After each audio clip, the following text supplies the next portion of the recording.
মনে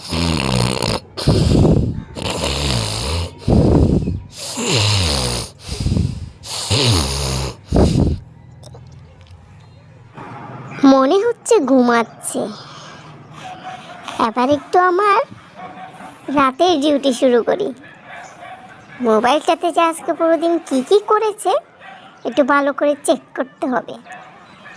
স্বামী নামের জিনিসটাকে কিন্তু এতটাও বিশ্বাস করা ঠিক হবে না, একটু পরীক্ষা নিরীক্ষায় রাখা উচিত। দেখি তো মোবাইলটা, কিন্তু টের পেলে যে খুব অবস্থা খারাপ হবে। আচ্ছা, আস্তে আস্তে আস্তে আস্তে নিয়ে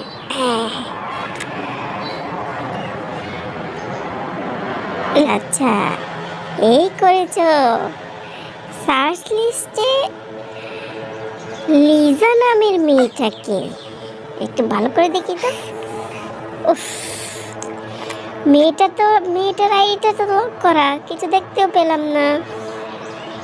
বাদ দি, সার্চ লিস্টে কারো নাম সার্চ করতেই পারে।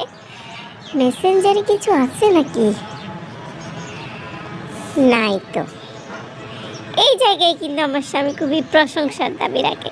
সে কিন্তু কোনো মেয়েকে মেসেজ করে না। মাশাল্লাহ মাশাল্লাহ, নজর না লাগ যায়, নজর না লাগ যায়। কমেন্টে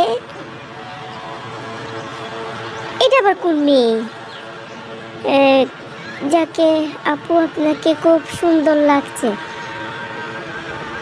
হ্যাঁ, বউকে তো সুন্দর লাগবে না, মানুষকে তো খুব সুন্দর লাগবে, অন্য মহিলাকে তো খুব সুন্দর লাগবে। এটার জন্য সকালে তার সাথে আমার বোঝাপড়া হবে এটার জন্য।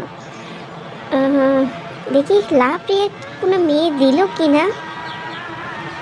হ্যাঁ, 4 জন মেয়ে আমার স্বামীকে লাভ রিয়েক্ট দিয়েছে। দাঁড়া, তোদেরকে এখনই আনফ্রেন্ড করে দিচ্ছি। আনফ্রেন্ডে হবে না, তোদেরকে ব্লকও করব। যা, ব্লক করে দিলাম। সমস্যা একেবারে গোড়া থেকে শেষ করে দিতে হয়। আর কোনো কিছু আছে আপাতত তো দেখা যাচ্ছে না। শুধুমাত্র একটা মেয়েকে যে আমার স্বামী কমেন্ট করেছে, এটার জন্য কালকে সকালে একটা ছোটোখাটো একটা যুদ্ধ হবে। হ্যাঁ, যুদ্ধ হবে। কেন সে অন্য কোনো মেয়েকে কমেন্ট করবে যে সুন্দর লাগছে বলে? এটা কি সহ্য করা যায়? এটা সহ্য করা যায় না, আমি সহ্য করব না। সকালে উঠো, তোমার খবর আছে আজকে।